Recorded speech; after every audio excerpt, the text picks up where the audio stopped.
friends, and thank you for joining us for another episode of Fort Worth Roots. But we've even had, there was like a solar salesman that came to the door, and they were like 19. He ended up staying for dinner with us because that's the Reidlands.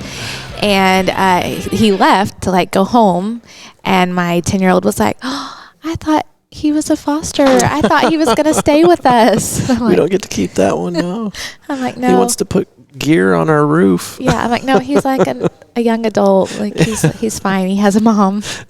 You can find Fort Worth Roots on all your favorite streaming services, Pandora, iHeartRadio, Spotify, wherever you get it. Just look for Fort Worth Roots. Same on social media and YouTube. There are videos associated with these episodes. We're releasing this episode just a few days early because I wanted to get a chance to say Merry Christmas. Hope you're getting to spend some time with your family. Hope everybody's warm inside on these cold, cold days. And super last minute, our friend Richard Keller from Itchy Richie and the Burning Sensations has put together a little event for you out at Southside Preservation Hall that's on Lipscomb Street.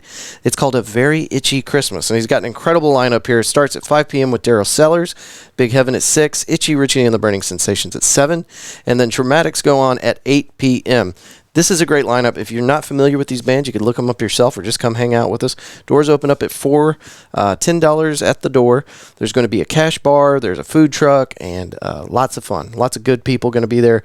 It's going to be a good time, so come check it out. This episode is sponsored by Roofing Solutions by Darren Houk. You can go to roofingsolutionshouk.com or reach them at 817-882-6520. Give them a call. Tell them you heard about them on the Fort Worth Roots podcast, and you'll get 50% off a roofing tune-up. More information about events and our sponsors at the end of the episode. And real quick, if this is your first time listening to the Fort Worth Roots podcast, go ahead and hit that subscribe button. That way you don't lose us. We did not choose today's episode at random. I wanted this to be kind of a Christmassy type vibe for this episode. You could draw a lot of conclusions about today's message, but for me, I think it's one of hope. There's a lot of really great people doing a lot of incredible things with our foster system here in the Fort Worth area. Tanya Houk from the Gladney Center, one of my friends and a friend of the Fort Worth Roots podcast, invited us out to talk to these people about several community organizations that help with child placement, foster care, and adoption services. So a huge thank you to Tanya for allowing us to share these people's story and be part of this little get-together. First recording is going to be with Judy Frostro. She's with the local organization called Unfaulted. You can find them at unfaulted.org. All this information, of course, is in the show notes. She also volunteers with the Gladney Center and CASA of Tarrant County. Recording 2 is with Jim and Chelsea Reidland. They're the founders of an organization called Hope Local. You can find them at hopelocal.com. And then we finish the recording out with Lori Strittmatter. Her and her husband have been a foster family and then adopted their son when he was 2 years old.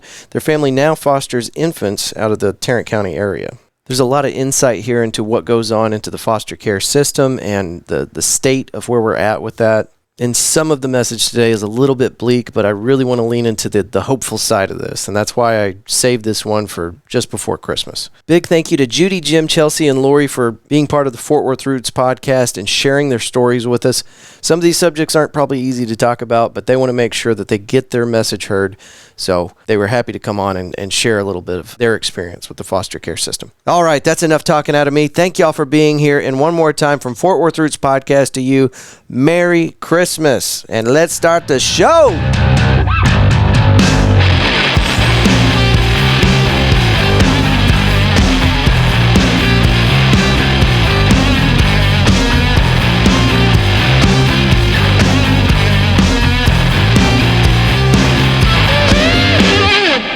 Could you say that last name again? Frostro. Can you spell that for me so I don't mess it up? Fraustro. Okay, perfect. So most names have like a country that they came from. Italy. Italy? Okay. That's what we're told. We have mafia for family. Right on. Yeah. I wish I knew them. They might come in handy if you need to back up in certain sticky situations. I think so. So we had different groups that were going to sit down with us today at Camp Carter and talk about the foster care program. Which segment of the foster care system are we talking about with you today? So I actually was kind of born into the foster care system. Okay. I was born at Gladney, given up for adoption by my mom, who was 13. Okay. And she... was this happening here in Fort Worth? Yeah, in Fort Worth, yeah. So I guess it used to be maybe just a few miles from where the center is now. So I was born there, and I had a birth defect. And so I guess a long time ago, it was difficult to get homes for kids who had birth defects. And so I went into a group home with 20 kids. I was raised there for my first 13 years of life, and it was an abusive home. They did a lot of what they did for money. Yeah. The state oversaw them. So basically, I was a foster kid my entire life. I was removed from the home at 13 and then taken to another home where I was not abused, but had to kind of earn my place in family. And so was on Wednesday's Child, which is, an advocate for trying to find a home for kids. Several families tried me out. I didn't meet their expectations, and so I aged out of the system. And that's what, 18? 18. Yeah. Turned 18, came home too late one night, and all of my stuff from my room had been packed in boxes on my front porch, and I was told that I was not allowed to come back. So oh my God. that's how it ended. So no positive stories up to 18. Sounds like this was a very bad period in your life. Very rough. Is kind of what I'm getting from this. Didn't sound like you had any support. Did you have any adult figures that were kind of in your corner or there for you? I would say I was kind of on my own.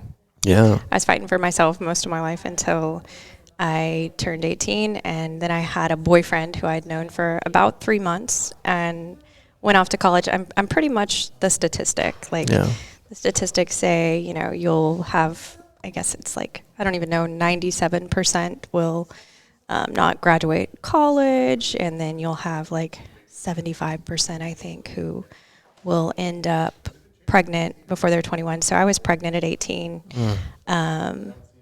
My husband, who I have now been married to for 29 years, I married him within 3 months, which, that would be crazy. But we have fought for everything. So I got pregnant, and at that point, that was really what changed my life. I knew that I had to pull it together for this boy. Well, one thing that's not statistically accurate, I think, is that after all these years and being together for 3 months and then rushing right into it, that you're still together. It's not, yeah. That's an anomalous statistic thing there, right? Yeah, and we've kind of gone against the grain, I think, since then. Yeah, so that's awesome. Our boys I have a 28-year-old and a 26-year-old, and they're crazy, healthy, happy, confident. Oh my goodness. Amazing kids. So I guess to finally find that family that you wanted whenever you were growing up, you just had to go out and make one yourself. When I had my son, I looked down at him and I said, this is the first thing that is actually mine, that will always be mine. It's my blood. The first time I knew someone who looked like me, but I didn't know what I looked like. I didn't even have pictures of myself. I had no idea what I looked like as a baby, as a child. So I would look at them and I'd be like, I wonder if you are me, or who you are. Where did you come from? And so, but wild. Do you feel like the foster care system, as far as what you've seen with your experience compared to now, do you think that there's healthier, better foster care options for kids that are entering the system nowadays compared to what you went through? I would say the foster care system is absolutely overwhelmed. Yeah. And while there are probably some really great foster families, and I know there are some really amazing people, I've met them, some beautiful people who will actually be sharing today with us, who are foster parents. I think that overarchingly, we don't have enough families, we don't have enough support for the families, and it's difficult because it's like an overwhelmed, broken system. Yeah. They're trying to shuffle kids into a system, and there's so many group homes, and you end up getting lost. Yeah. So overarchingly, would I like to say that it's so much better?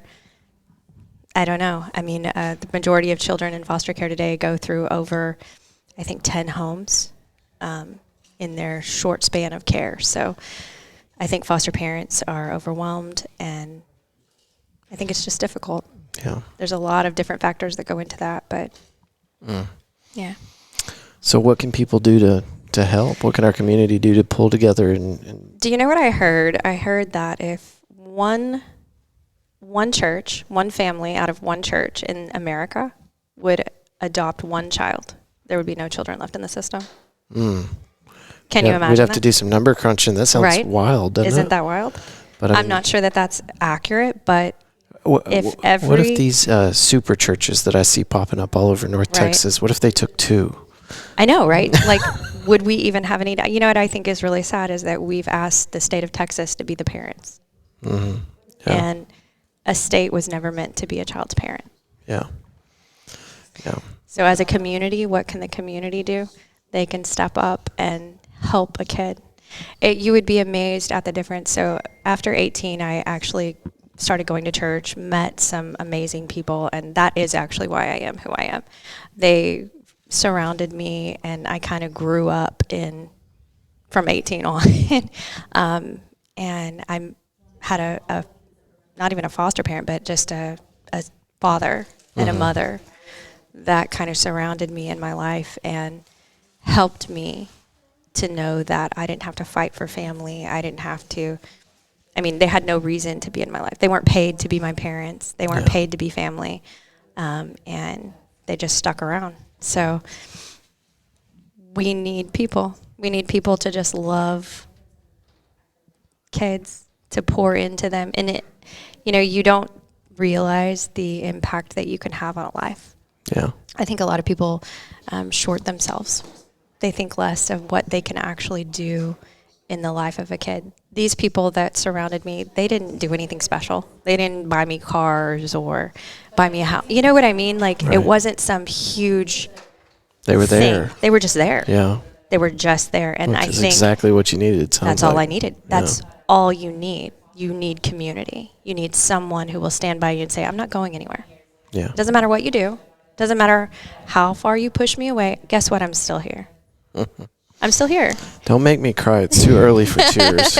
And it's like you think that that's invaluable, but that's the one thing that has changed my life. Yeah. Someone standing beside me saying, I love you.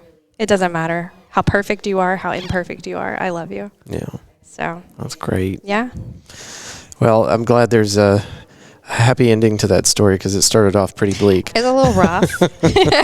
My husband was like, what are you going to say good? I was like, how about we just skip the first 18 years? Move right into into, my foster parents. I think that one thing about foster care is that a lot of times I think people go into it and they're kind of doing it for themselves. They may not realize it, but they're expecting something in return from this kid who has no ability to give them anything. Yeah. And so as a foster parent, we actually fostered for about, 8 years. And a lot of people, the common thing is, I couldn't do that. I couldn't give up a kid. I'm like, is it actually about you? Yeah. Is it actually about you? Because if it's not, you can do it. If it's about you, if it becomes about what you have to offer or how good of a parent you are, or comparing yourself to another family, then you probably can't do it. But if it's just about being there for that child, can you do that? Yeah. Until they either get to go back home or find a forever family. Yeah. So with a foster family, they take in the child that needs placement until the court is able to figure out what happened domestically with their home or their parents or whatever, and maybe they get to go back to their parents. right. Or they find a forever home, meaning people that have decided that they want to adopt, and then they move on Right. from the foster family. And then that foster family takes on the responsibility of another child. Is that correct? Correct. Yeah. Yeah. And so that's what you're saying the big need for are the foster families. Yeah, we had foster kids in hotels. We had foster kids in just waiting with caseworkers with no place to go and no family to go to. So there aren't enough families for the kids. Yeah. There just aren't.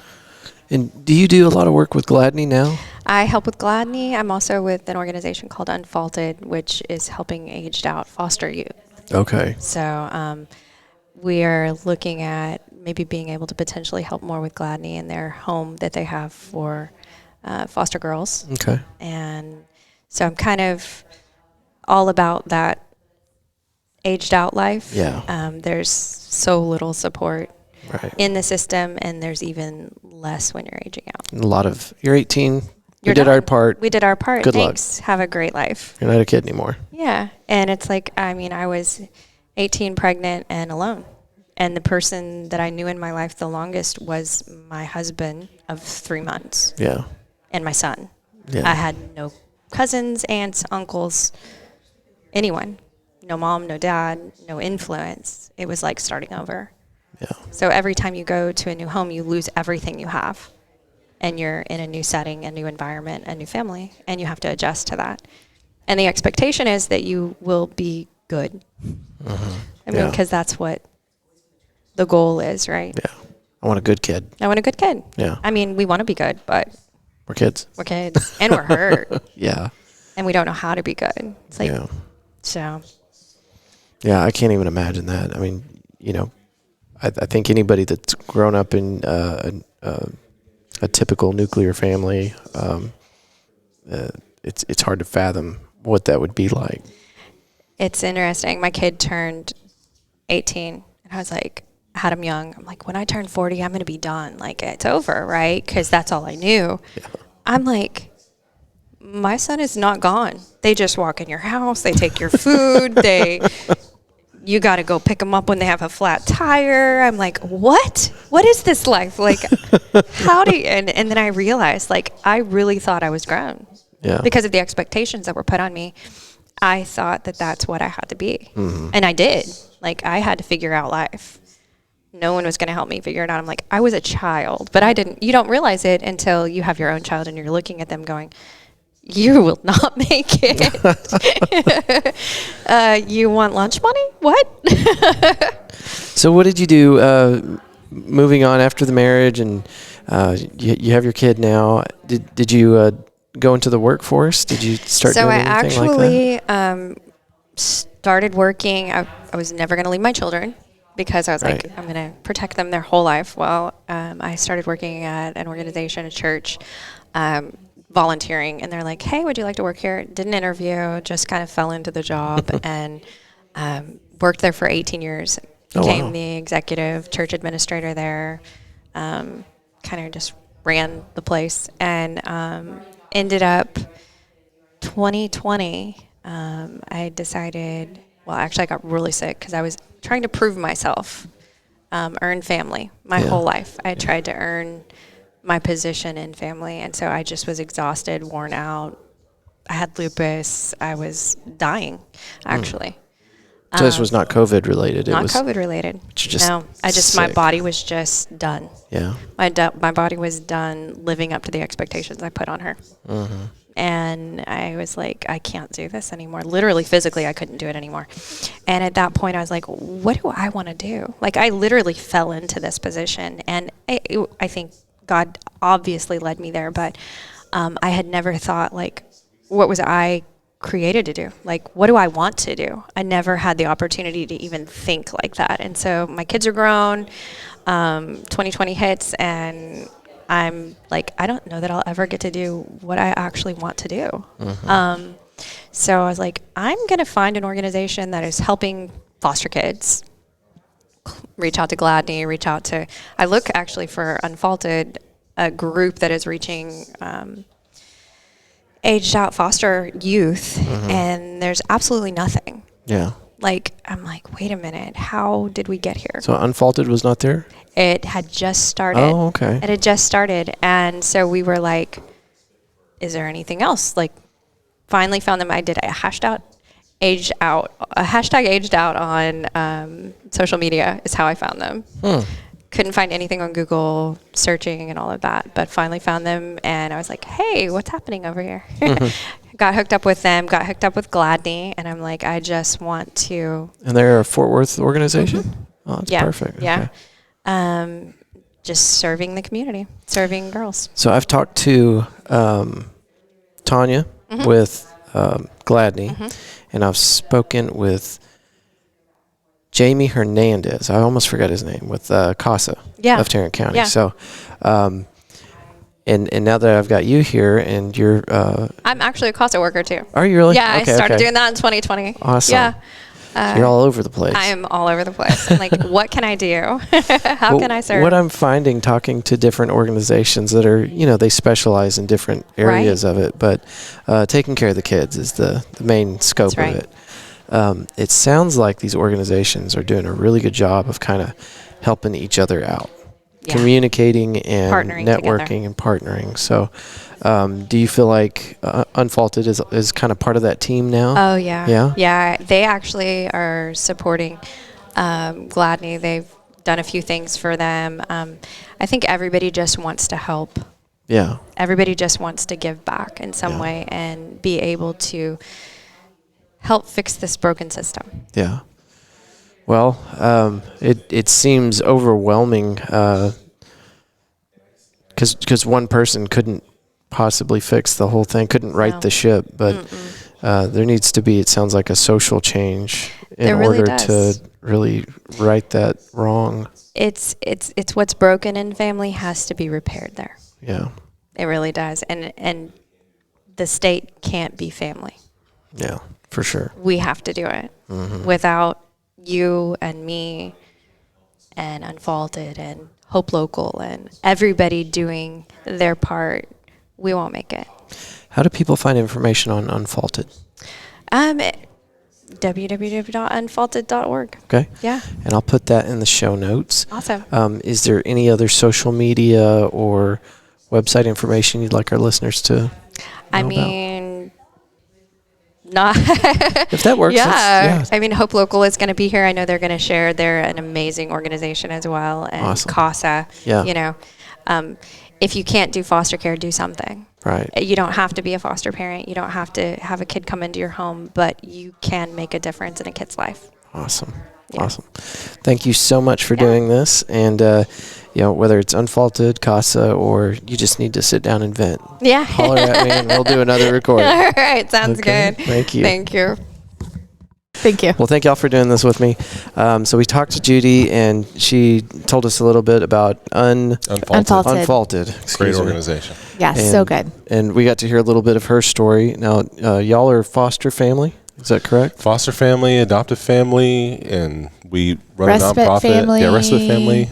Nonprofit family. Mm-hmm. So y'all have your own nonprofit. Yeah, we run a nonprofit called Hope Local. Okay. And so we, see the hat. Yes. Yeah. You get pictures of the hat and the shirt. Yeah, make sure it's in there. Our organization is just kind of founded out of the idea that every child belongs in a family.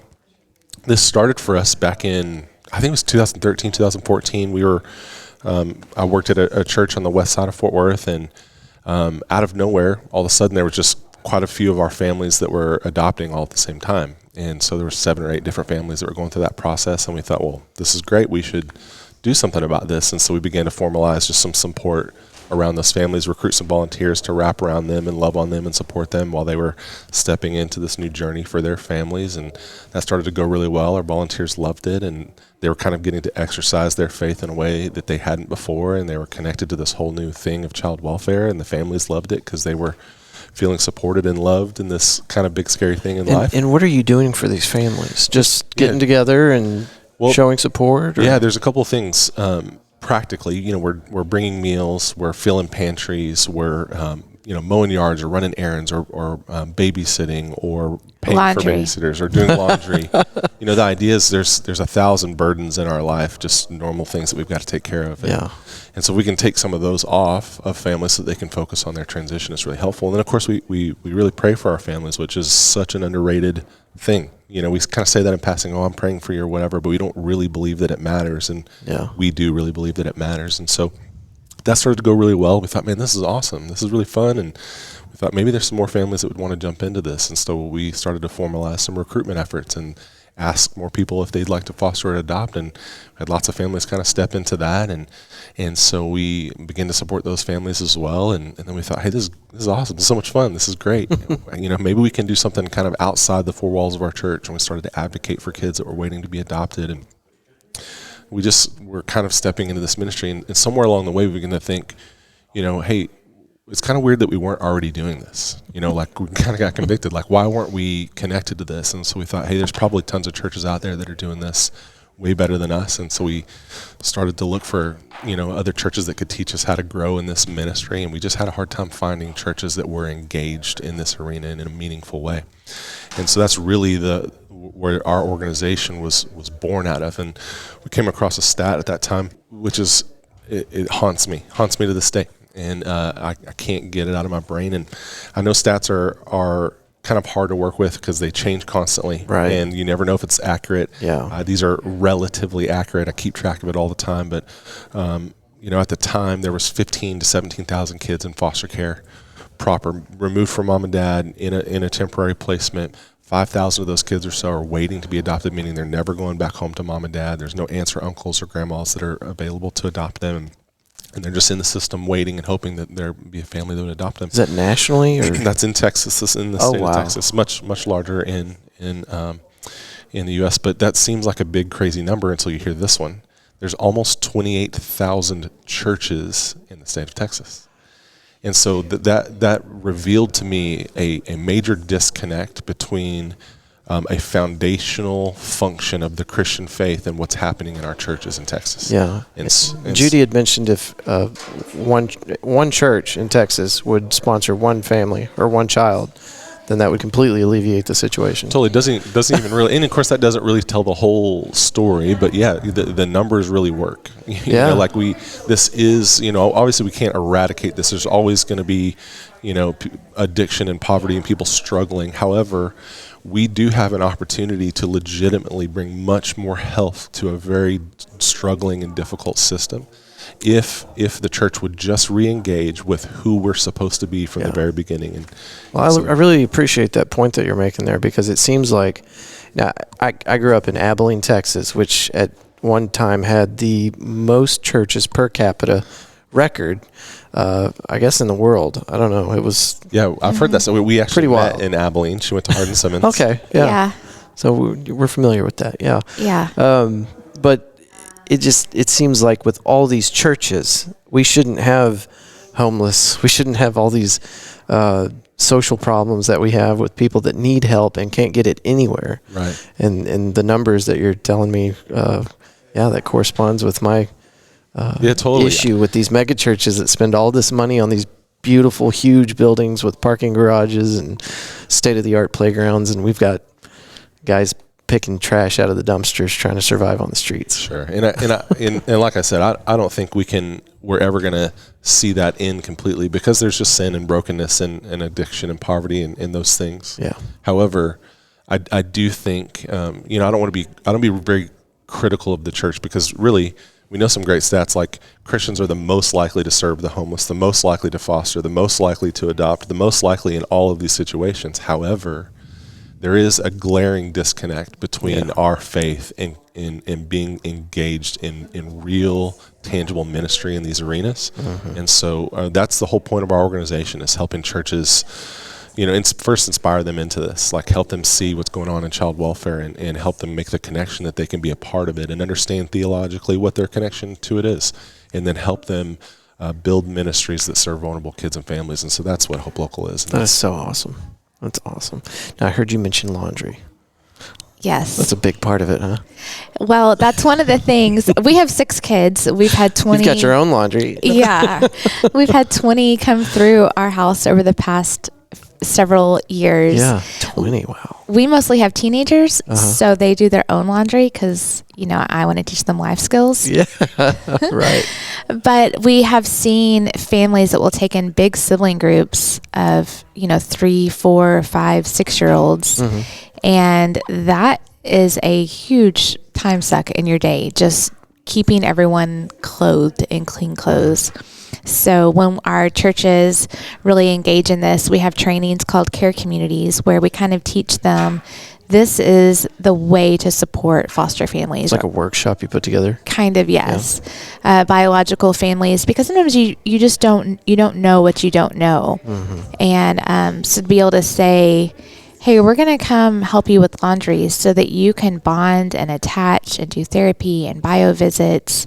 Laundry is not something that you should have to focus on when you've just gotten 4 new kids into your home that have maybe not had food and not been bathed and have things that need to be checked out by the doctor. A lot of things hit all at once, and the last thing you want to worry about is laundry. Right. Which I think is one of the, obviously I believe there's more to getting the church engaged than this, than just strategy. I believe we're called to it. I think it's who we are as Christians. However, at a just purely strategic level, I think the church is uniquely equipped for this, because not everyone is called to bring a kid into their home, to be a foster and adoptive family.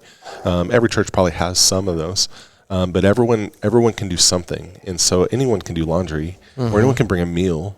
Anyone can, come run an errand. And it's like, usually for those people, it's a small, easy thing that actually makes a big difference in the family's lives. And so that's kind of the big idea, is that not everyone's going to adopt or foster, but everyone can do something. And care teams and care communities provides a way for everyone to engage in a meaningful way that kind of fits their lifestyle and who they are. So it sounds like you've kind of made a system out of networking with North Texas churches.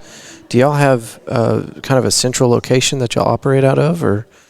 We office from our home, our game room, our ex-game room. We had an office. She's wanting you to take some pictures with her phone. Oh, she's got it. Oh, picture time. Excellent. Yeah, so we office out of our home. We had an office. They sold the building, and we don't have an office anymore besides home. But we have amazing, great community partners and church partners, and so really most of our time is going and spending time with pastors in their churches and their leaders in their churches, and so Sundays are busy for you. Oftentimes they're busy. Yeah. So you're getting in front of congregations and maybe sharing your story and talking to them and how they can help, and encouraging them to kind of follow the mission of Christianity. Just kind of get people back on track with what their goal and focus should be in the first place. Yeah, that's exactly right. It's shockingly disconnected. So most people, and I really don't think it's their fault. I'm not trying to be critical or harsh on our churches, because I had no idea when I got into it.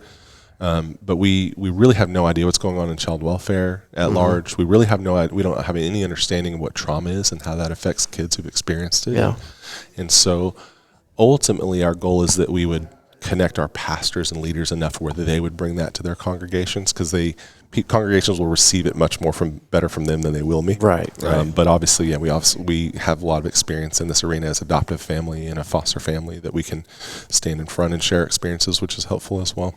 Yeah, I think one of our favorite things is just having, lunches with the pastors and with the staff, and educating and inspiring them so that then they can do that with their congregation. A lot of times if we just come in on a Sunday, they're like, oh, that's Hope Local. And so when we leave, the vision and burden leaves. Yeah. But if we can impart that to the leadership, then it can stay in that church. And then they can begin to recruit families out of their congregation and build support communities out of their congregation. Yeah. And then we get to just resource them and support them as they're doing the ministry. Instead of a Sunday morning PSA or announcement, it becomes part of that church's culture. That's exactly right. Awesome. That's our absolute goal. It's not just an ancillary ministry, but instead it's part of our culture, because it's really who we are as believers. Yeah. It's not about a calling.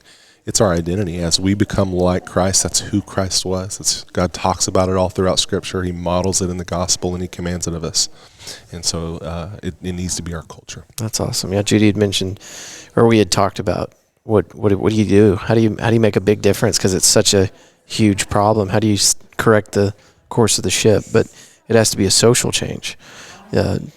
One person trying to attack it head on is hopeless. But if we could change the footprint or the information flow and the scope of how our community engages this problem, it could make a difference. Exactly right. That's awesome. Well, I'm excited to hear about Hope Local. This is the first time I've been introduced to it. I didn't know you guys were out there, but you've always got the support of Fort Worth Roots. We're always trying to find community organizations that are doing good in our community, so that's awesome. So tell me a little bit about being a foster home and adopting. How do you gear your brain to accept these challenges, because I think whenever you hear that there's such a need for foster families and there's such a need for adoption, you immediately want to help. But then there's the next mental roadblock, right? How do you get past that? How do you, okay, I'm going to do it. Yeah. Here we go. Let's go. That's a great question. I don't know. I've always wanted to adopt one. I remember being a young teenager and learning about kids that didn't have families. And I remember thinking, like, this is ridiculous. What are we doing as a society that we're okay with this? And so I've always just been kind of, bothered by that. And then I came to know the Lord right after high school, a little later, and that passion in me made a little bit more sense after that. And so we actually talked about that we wanted to adopt, like, on our first date. That was a point of conversation. Wow, so what an icebreaker. Yeah. Hey, listen, I don't have time to mess around. We need to make sure. So we always knew that we wanted to adopt. It was just kind of a matter of when. And so we had 3 biological boys who were 3, 6, and 9 at the time. And so we started the adoption process then. Kind of felt like the right time. We had 3 boys, and so we imagined we were going to adopt a little 2-year-old princess that fit neatly in the birth order. And it did not go that way for us. After getting licensed and getting a little more close to what's happening, we realized, most kids in foster care that are waiting for adoption are older teenagers and sibling groups and kids with medical disabilities. And now, real quick, what did you mean by licensed? You have to be licensed in the state of Texas to be a foster family? Yeah, to be a foster family and to adopt, you have to be licensed. And that comes with some training where they teach you about trauma and some how to parent kids who've experienced difficult things, and just also want to investigate you as a family to make sure that you're fit, and which is reasonable, I think. Yeah. Background checks, fingerprints, make sure your home is safe. So you can go through a child placing agency to get licensed through the state of Texas. But yeah, for a foster child to be in a home, it has to be a licensed home. Okay. So y'all got through all that. We started to realize there's not a lot of 2-year-old princesses out there waiting to be adopted. And so, long story short, we ended up bringing home Avery when she was 16 when she moved in. She turned 17 that month. And so instead of a 2-year-old little princess, I got a 17-year-old diva, and jumped straight into teenager world. And 6 months later, her biological brother Joe, who was 14 at the time, moved in with us. And then in August, and that was a foster situation as well.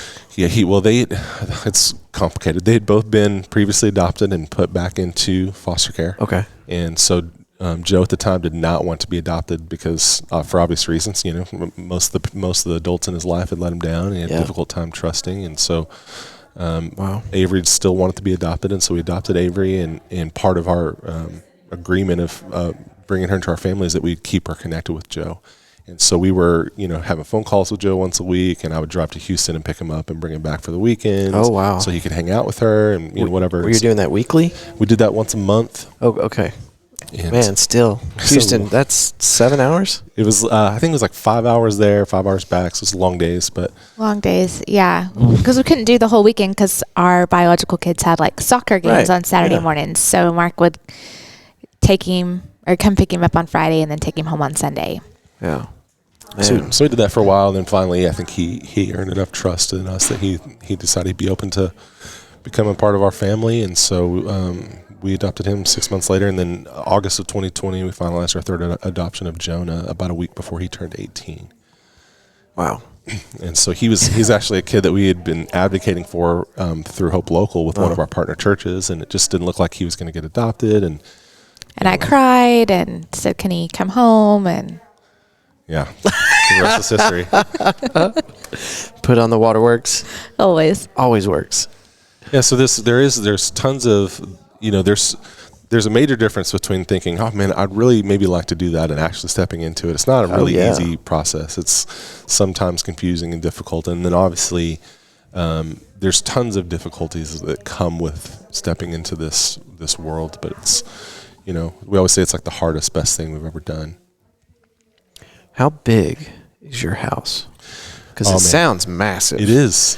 Sounds like it's a whole nother story. A plantation, with the big colonial, beautiful house with the huge acreage around it. I wish we had acreage. It is a huge house, but it's like 5 feet from our neighbors on both sides. But it's an amazing story. We were living in a 3-bedroom, 1,500 square foot house that we thought was the greatest house we'd ever be able to afford, and it was wonderful. We'd adopted Avery. So 2 bathrooms. That was 2 like bathrooms. Game changer. They had sidewalks in the neighborhood. We thought we made it. It's got sidewalks. And so we had our 3 boys, Justice, Judy, and Joel, on triple bunk beds in 1 bedroom, and then Avery moved in and was the other bedroom. And so when we decided we were going to adopt Joe, we had some logistical issues in our home, and so we couldn't fit him in. We weren't going to put 4 boys in 1 room, and so we looked at enclosing the garage. The HOA said no. We couldn't. Because we were fancy. We were in a neighborhood with an HOA. With an HOA, even though they did literally nothing. I've done it once, never again. Same. We couldn't afford to build on, and finally we decided if we swap rooms and put the 4 boys in the master bedroom, it's big enough where they would have enough room, and we'd take the small bedroom. And anyways, there's a family in our church that heard about this, and they wanted to help, and so they approached us and said, "Hey, listen." He came and said, "Hey, what's your house payment?" And I'm like, "Oh, it's $1,100 or whatever."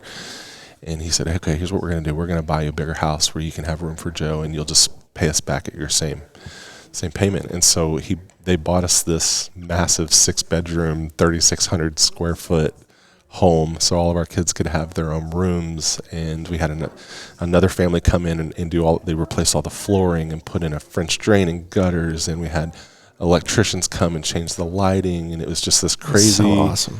Yeah, it was wild. And so quickly, because he decided, I think in October, that he wanted to move in, and the state was like, well, we need to do it during like a school break. So like Christmas break. And this house was disgusting as far like the carpet. It was a rental house. And I mean, we wouldn't have lived in the house in its condition. Right, yeah. And so to have all these people come in and paint and redo floors, and we finished just in time, and he moved in right at Christmas break. That's incredible. It was amazing. It's just another example of how the church can wrap around families and support them, and they made a way for us to be able to adopt Joe, and it's been amazing, and just another beautiful example of what can happen if the church really buys into this and wants to help. And this is kind of what Hope Local does too, right? Absolutely. I mean, you try to network and connect and support these families in the same way that your community has helped you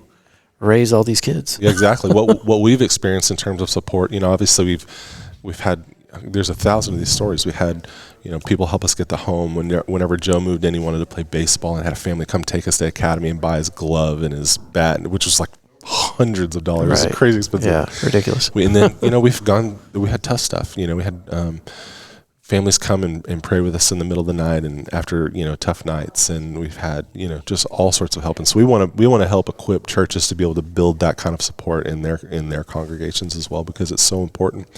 There's a stat, again, I don't know if it's true for sure, but I think it's true. It's hard to check any of these stats. It's hard to check any of these things, but most foster families that get licensed, they quit after a year. Most of them don't even make it to a full year. And I think having support can really, really change that. And so I think it's really, really important to support our families. Yeah, I agree. A lot of times foster families are looked at like the crazies, and their house is chaos and things are broken and their kids are cussing. So you don't want, your family to hang out with their family because there's a stigma there. The bad influences. And I got that, I understood that when we had kids in our house that were having rages and the language that they would use. I mean, I would get why our neighbors wouldn't want their children around our children. Yeah.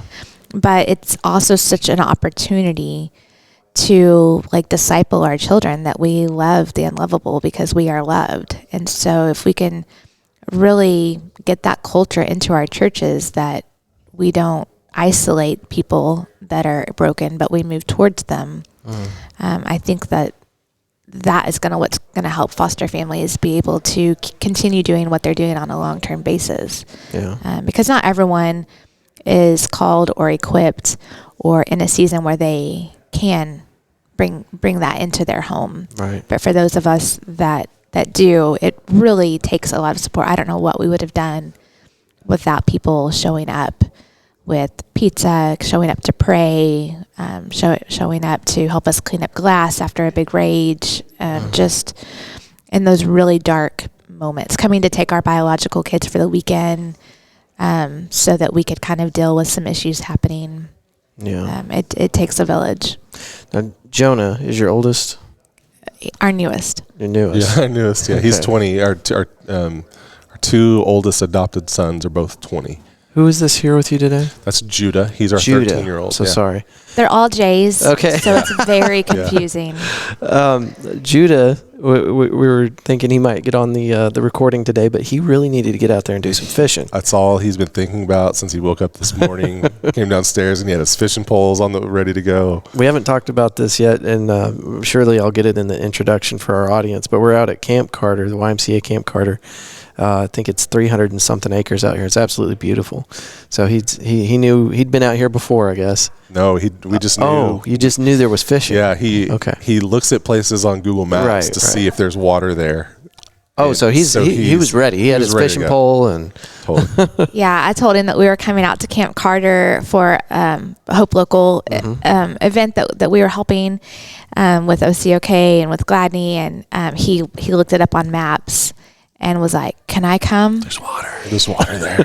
And I was like, "Yeah, but you also have to volunteer, so I need help with check-in and registration, and help with the kids." Yeah, Mom. And he was like, "Will I be able to fish?" And I was like, "Probably no promises." And so, yeah, when he saw that we were doing this, he was like, "Can I cut now?" Yeah. So this is your oldest biological. He's our middle biological. Oh, okay. We have a lot of children. Yes, you do. I'm trying to keep up. I'm sorry. I guess what I was trying to lead into is what has this been like for them? They're your biological children, and then you've got kids coming in, periodically so that y'all can help take care of them. What do you feel like the impact is on your kids? This is one of the most asked questions we get, and it's one of my favorite things to talk about because it's probably one of the most misunderstood things in this arena. It's very scary to bring new kids in your home. You just don't know how they're going to influence or impact your kids, or sometimes they see things that you wouldn't want them to see, and all those types of things. And when I was younger in this, I really shared those feelings. I was really nervous about this and how is this going to affect them. And as I've matured and gone through this, I've realized what an amazing opportunity it is for them to participate in the ministry of serving others. Mm-hmm. And I think we've kind of built this culture in our churches where we kind of imagine, hey, if we raise our kids right, one day they'll step into something great and do some ministry or be a good person. Mm-hmm. But really, what we should be doing is allowing them to step into that ministry now so that they can experience it and grow in their faith and really experience that stuff in a deep way. And that's what we've seen. And it's really surprising and humbling to see how well our kids have handled all of this. They really approach it as a ministry. They understand what it means to sacrifice their comfort and their security to serve someone who needs it. And they've really stepped into loving their brothers and their sister, and all the foster kids have come in a way that's it's really beautiful. And if we allow them that opportunity, it's really amazing to see. And of course, there's been difficulty. There's been things they've seen things that I didn't want them to see. They've heard things that I didn't want them to hear. But all that's equaled is opportunity to parent them into those situations and pastor them through that stuff, and then allow them to exercise their own faith in ministry. And so it is a little bit scary, and it is definitely difficult, but the results are they're walking in a level of faith that I don't see many adults walking in. Yeah. They really have a relationship with the Lord that's deep because they've had to rely on it. They've got to exercise their faith. They've got to experience things that lots of people never have. And so it's beautiful and amazing and messy and difficult all at one time. And I think that's the best way to describe it. Yeah, I mean, it was definitely scary. I think I alluded to earlier, a lot of times you're like, we're not going to play with those kids. We're not going to watch those shows. We're not going to be around those people. We may volunteer, with the homeless one Saturday, but then we're going to go back to our our home. And so to have that opportunity for our kids has been a really amazing experience. Also scary. We've definitely had times where our kids have needed therapy and to process some of the things that they have seen and heard. But also Judah is on the panel with me that we do once a month in different communities, and he answers a lot of these questions. So if there wasn't water here, you would have got him on the microphone. Dang it. Next time we're doing this in a parking lot. Yeah. At a mall. Next time. But he'll talk about seeing the effects of drugs even, and how, a lot of times at his age, he's 13, it's like, oh, that's cool or whatever. But he's seen his brother homeless and skinny and suffering, and there's no appeal to him at all. And one of the things he said at the last panel, which I barely held it together because I never know what's going to come out of his mouth. He said at 13, I don't remember exactly how he said it, but he was like, I get to do ministry in my own home. And I was like, oh my gosh, like, yes, he gets it. He gets it. Because sometimes you don't know. And our 10-year-old definitely, we've been doing it since he was 3, and I don't think he quite grasps everything. He just loves having, like, the big kids always love him. So he loves having kids over. He's sad when they leave. He cries when they leave. Versus my 16-year-old is like, finally, a break. The house is quiet. He's like very logical, and he knows all the stats from his dad. He's like, this is ridiculous. There should not be kids. Go talk to a church, But he is definitely happy when they leave. But we've even there was like a solar salesman that came to the door, and they were like 19. He ended up staying for dinner with us because that's the Reidlands. And he left to like go home. And my 10-year-old was like, oh, I thought he was a foster. I thought he was going to stay with us. We don't get to keep that one, no. I'm like, no. He wants to put gear on our roof. Yeah, I'm like, no, he's like a young adult. Like he's fine. He has a mom. And a job, apparently. And a job. Yeah, he's good. That's great. Well, with Hope Local, where can people find you and find ways to support you? Yeah, hopelocal.com is our website, and of course we're all over social media. Search Hope Local, and we'd love for people to help us connect to their churches. We definitely have volunteer opportunities as well. We'd love to, what I've learned is just knowing people and networking is such a powerful tool. You just never know who knows someone. And so also Chelsea and I love to be connected to families that are kind of in the process of stepping into foster care and adoption. And so if anybody ever wants to chat and learn about that stuff, they can always reach out to us and we can help. And we'd love to be a part of that. Yeah, monthly donors. Yeah, we do need donors. We're donor funded, and that'd be helpful too. Yeah, we see what we're doing is working, and we're ready to grow and ready to expand. And that's awesome. It takes staff. Yeah.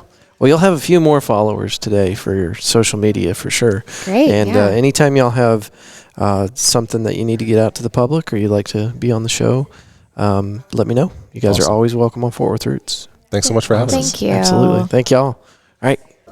After enough hours of it, you still realize that you continue to hate your own voice.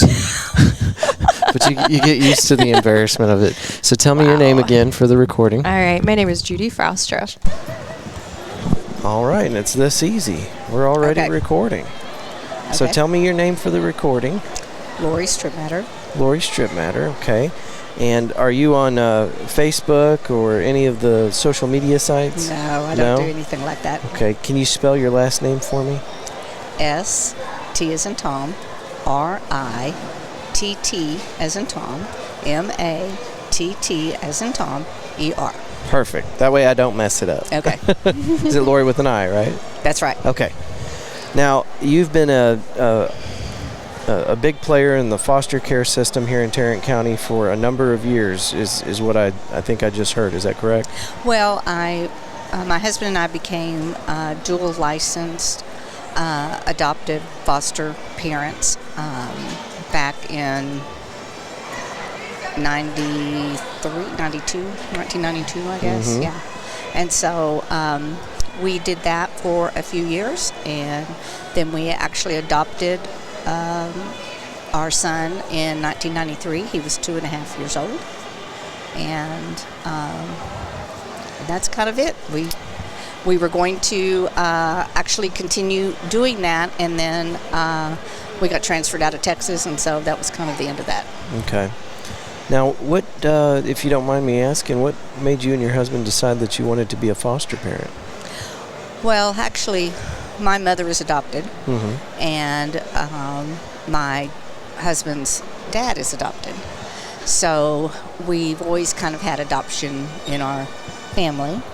My mother actually rode an orphan train to Texas back in 1925, which kind of was the beginning of foster care in this country. So that's kind of the start of the Gladney story, isn't it? That's right. The Gladney was for a while the last stop on the orphan train in Fort Worth, but then it continued on south for a little bit, actually down to South Texas, which is where my mother rode the train to. Now, I don't think we've told the Fort Worth Roots listeners about the Orphan Train. What was that about? That was a big movement that started in the late 1800s because there were so many orphaned children on the streets of New York. People coming in from different countries, and some where the parents didn't survive the trip, but then the kids were there. Right. And then others, there was just,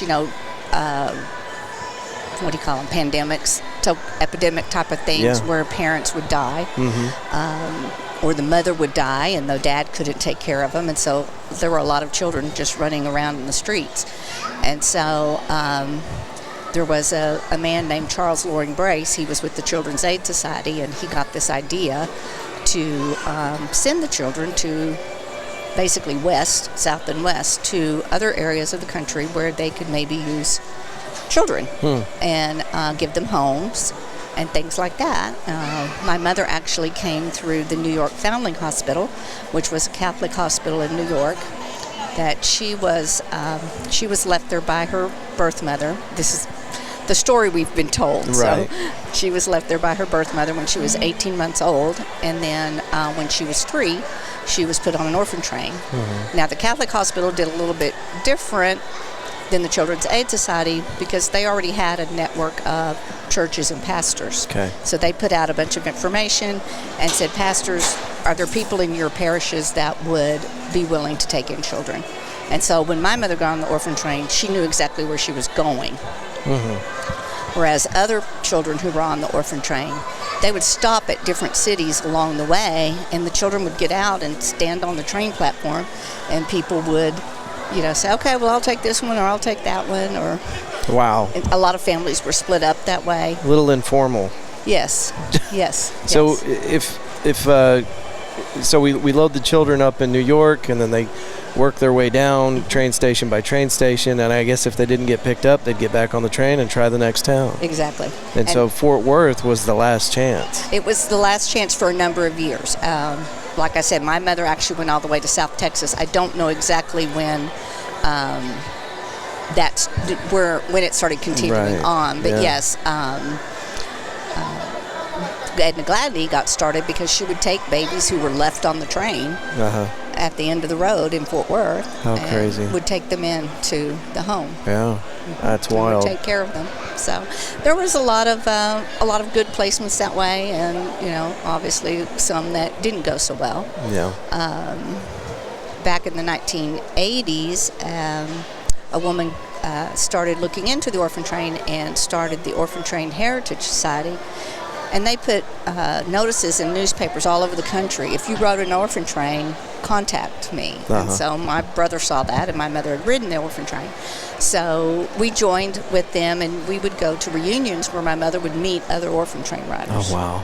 Yeah, it was pretty cool. And it was cool to see all of those people together, most obviously who were older. So you went to some of these reunions? I did, several. In fact, we went to New York one year, and were hosted there by the Children's Aid Society, and had some functions up there. We got to go to the Macy's Thanksgiving Day Parade. Yeah. So we went to several reunions in different places, as they tried to have them in different areas of the country. That is so wild. So now, I believe whenever we were standing over there with Tanya Houk, you'd said that you now foster infants in your home? Yes, newborns. Mostly newborns. We've had a few older ones, and we even had a 3-year-old once. But yes, we usually pick them up at the hospital, and they are going to be placed, but either they don't have a family yet, or maybe not all the paperwork is done, not all the legal stuff is done. And so we take care of them until they are placed and they can go live with their new families. Man, that's a lot of work. It is. It's fun, though. Yeah. We really enjoy it. So how does that work? Does somebody like Tanya from the Gladney Center contact you and say, hey, what are you doing? That's exactly what she does. Exactly. She'll call or she'll text, and, hey, you ready for a little girl? Hey, you ready for a little boy? Yeah. And then we get all the information, and they're in our home. About the average is about 30 days, but, sometimes it may be a couple of weeks, and sometimes it may be 8 weeks. Yeah. And every once in a while there are foster moms and foster families who have had them even for longer, just depending on the situation of the baby.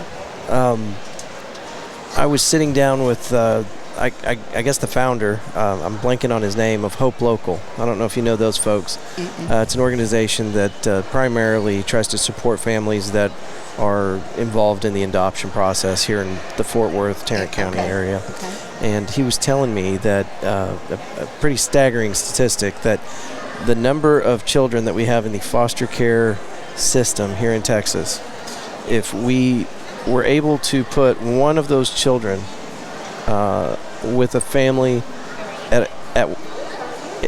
I'm messing this up. If every church in Texas had a family that would sponsor one child, there'd be no more problems with the foster care system. Wow. They would actually have a surplus of homes for children. God, that's amazing. You would not think that. Yeah. And you would not think that would be hard to do. Yeah.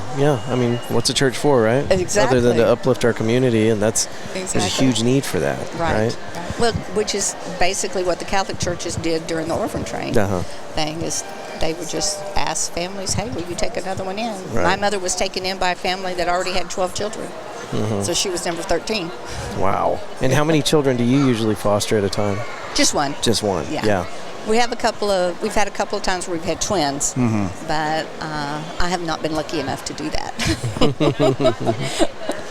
Well, is there any kind of message that you'd like to share with the public? Is there misinformation out there that you're constantly trying to correct whenever people have questions about the foster care system?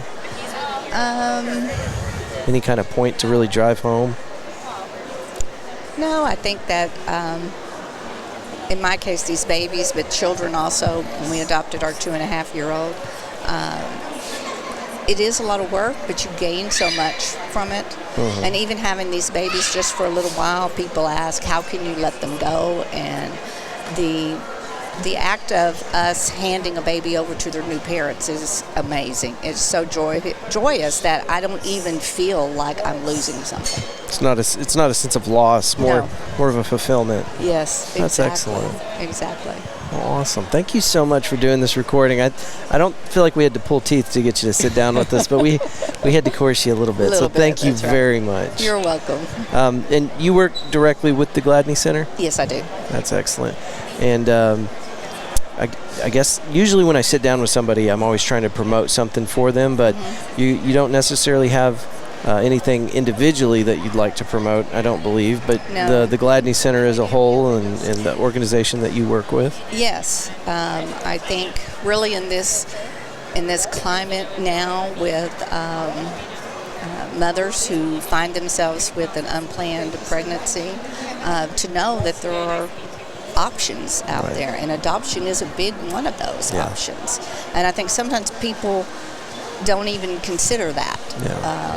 But adoption is, again, the mothers think, how can I ever give up my baby? But on the other hand, you're really not. You're choosing to place your baby with another family. Yeah.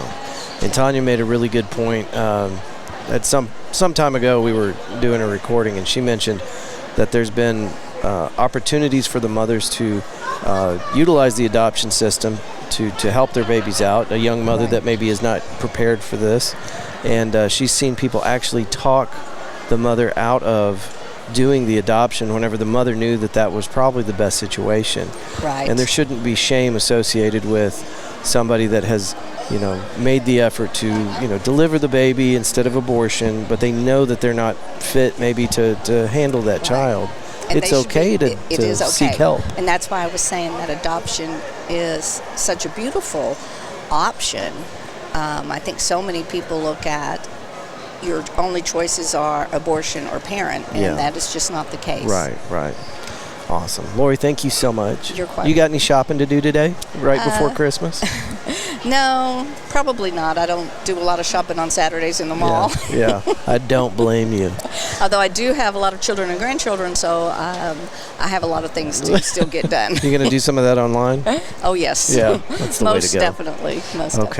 Well, thank you so much. And we've got some air fresheners there. It's Fort Worth Roots air fresheners. If you have a desire to put one of those in your car, you're welcome to take 1, 2, as many as you need. No.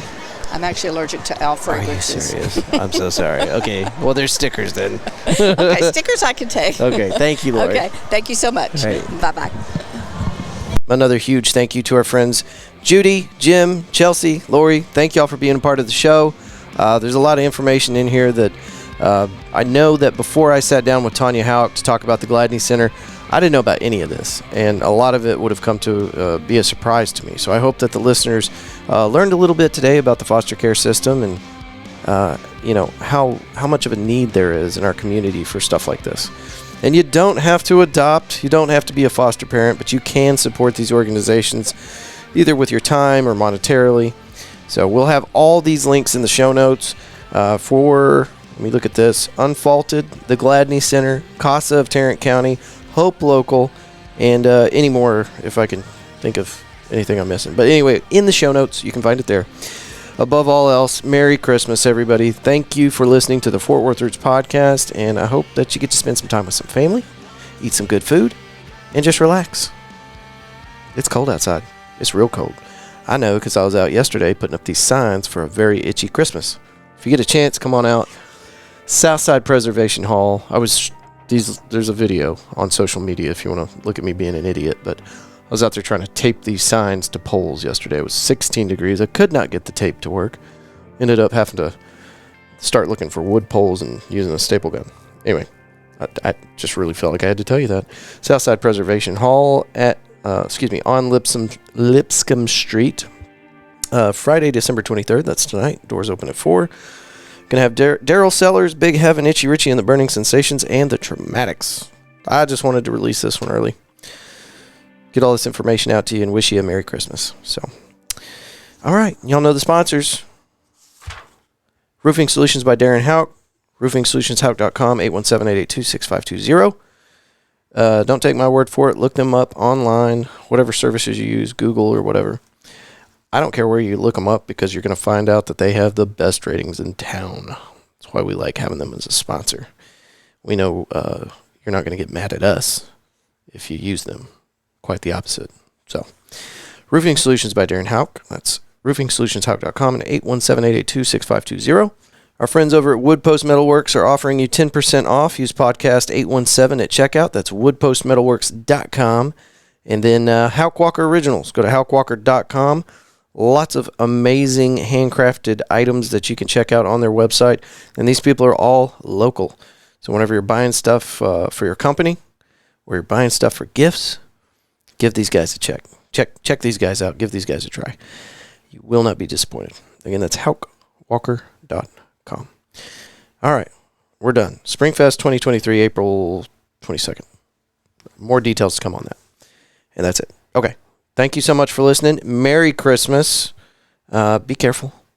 Did you know that 90% of, what do they call that? Physical therapy? 90% of physical therapy patients show up to the doctor's office as a result of falling off a ladder. Now you know that. Be careful on them ladders. Christmas lights, tree decorations, whatever. Trying to get reindeer off your roof. All right. That's it. Merry Christmas. See you next week. Bye.